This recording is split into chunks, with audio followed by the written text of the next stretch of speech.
Optional number 6. Help you, help me. A 14 proposal. A 14 trade proposal, that is. You got Golden State, the Pistons, Miami, and the likes of New Orleans. Why I agreed to this trade, or the pros of this trade, you guys can see the actual trade in the thumbnail. Why I agreed to this trade, or the pros of this trade. I agreed to this trade because it is a step moving forward. It is in one case, it is a large step moving forward. Secondly, I I want to say that, well, the pros of it, for all the fans that have been asking for Cade to get some help, you couldn't ask for no better help than this. They started the process with this past off season with the help, with additional help. This takes that help to a whole another level. The team is at a marginal point of being average, and I would say with this trade, it will move the Pistons from average to good. They were horrible, if not, yeah, they was horrible last year. In the start of the year, they was horrible to bad. Now they're going, the next step is just bad to average. And now it's time, it will be, with this trade, taking a step from being average to good. Now, why I accept this trade, here's some cons about it. I mean, I approve this trade, but here's also some cons that I would say. If they let go of Stewart, they're gonna have to replace it. It's not just okay. Stewart is undersized for what he does. At the same time, he in a way, it's like Draymond Green. He makes up for it. So it's one of those things you can't measure heart. You can't measure. I don't want to say effort. You can't measure the will to be, or not to accept defeat, if you will. You can't measure that. It's either you have it or you don't.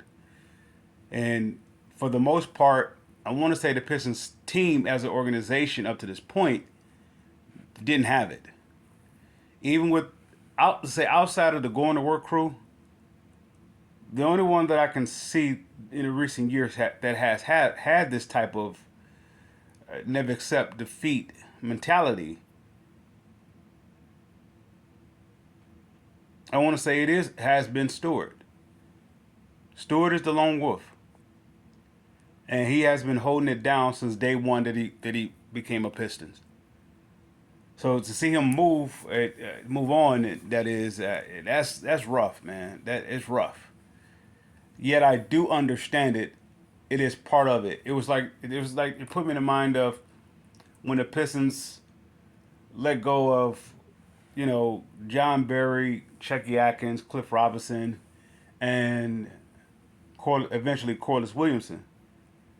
But they brought in a substitution, and for the Corliss Williamson trade, it didn't go much further than just that. Everybody else, it got them a title. So I do understand that all the pieces that have been brought up to this point may not be with this team from the next stage going forward. I get that. So here's a pro why this is another acceptance. Well, it by bringing in Zion and Looney, of course you'll be helping out on paper. You're helping out Miami and Golden State facilitate that, with the assist of their trade. At first, when I saw this proposal on one of the websites that I'm drawing a blank with which one it was.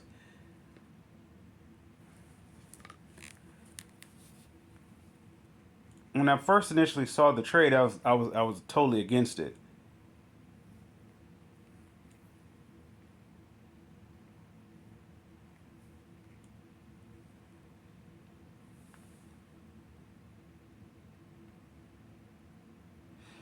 I was against it for the reason that I really didn't know too much about Looney.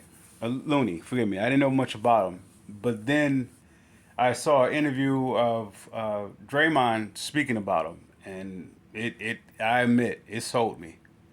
And then I start to see his play, and I said, yeah, he's Piston DNA. He's Piston DNA. I take that. So if I'm going to lose Stewart to something, I have to have Piston DNA coming back. Okay, now it's a gamble by taking a risk on Zion Williamson versus taking in Brandon Ingram. They both have their the risk attached to them. They say injury history or whatever the case may be. I'm not banking on Zion to be the savior of the team. The only way this team is going to get to the get over the mountaintop, is by a collective grouping. You know, as a collective group. That's the only way they're going to get past the mountaintop. Right now, I think Zion will help them get to the mountain, but getting over the top, I would say it will come in this off season, or maybe mid season next year, or through the course, yeah, up to the trade deadline next year. But this move here can move the Pistons in a playoff this year. For this year, I should say. They can move them. This move can move them forward, not just on paper. Notice I didn't give up Tobias in this trade, and also I didn't give up Fontecchio. Now, if New Orleans is asking for less guaranteeing contracts or less contracts that is more than a year, more than an expiring one, that's when we're talking about them giving me draft compensation. With this trade, I think it's a fair enough trade. Can they get draft picks for Zion? They possibly can. Yet, it's very few teams that can give them, let's see, draft capital as well as spacing. Uh, get from up under the salary situation. Now, maybe New Jersey, maybe San Antonio, maybe a few other teams that possibly can do it. And I would say if you can get a better deal than what the Pistons can offer you with that, take it. Otherwise, this is what I'm giving you. I'm giving you Stewart and THJ. That's what I'm giving you. Stewart is beyond a reasonable contract, and you, at the very least, you're getting a quality backup center. At the very least, that can be plugged in right, go along with what you're doing now. Even if Zion is traded, it can give you some help going forward. At 15 per year, the salary cap and everything else is going to go up.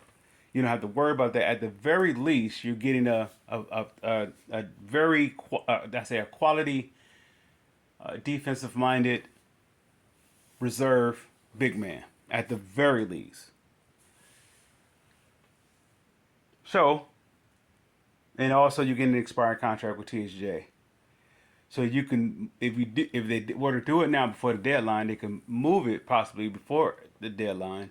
I don't know if you can, after a player's been traded, can you retrade them within, I don't know if it's 30 days. I don't know how that goes. Outside of that, he is an expiring contract. But anyway, let's see. Butler goes to Golden State.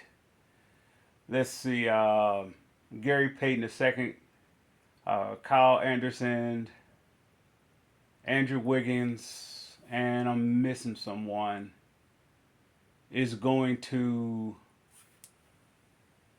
Miami, along with the first round draft pick, maybe two. I'm not sure how that works as that proposed trade goes. But my concern, of course, is with the Pistons. What would I start? What would be my rotation? Of course, I would go with Tobias is on my reserve now. And he is my emergency piece if in case Zion can't come back healthy. I will trade for Zion right now. In this proposed trade, I will trade for him right now. If it's going to cost me Stewart and Tim Hardaway Jr., that's a gamble. That's a huge gamble on the Pistons as well as it's a huge gamble with New Orleans. It's a huge gamble. If Zion doesn't come back healthy or he's never healthy, The Pistons not only lose an expiring, 16 million coming off their books, but they also lose somebody who has proven to be a thoroughbred, a loyalty to this franchise, and I want to say to the community and so forth. And they be losing that at a very reasonable rate at 15 per. Just to take in a contract. Well, then again, there's a, I guess there's a way to get out of Williamson contract too.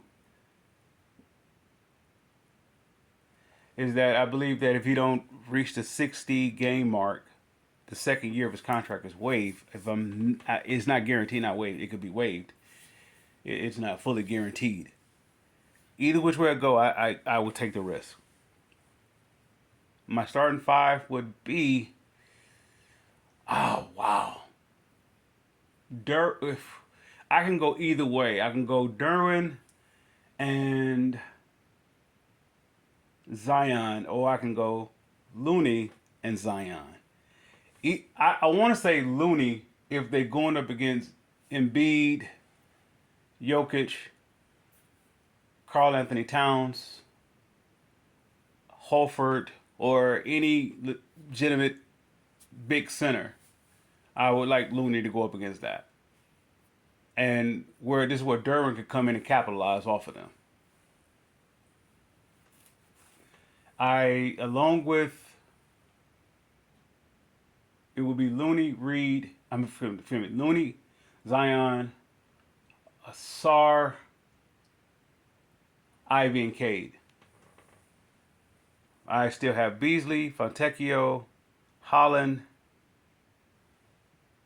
Looney, of course. Derwin will be coming off.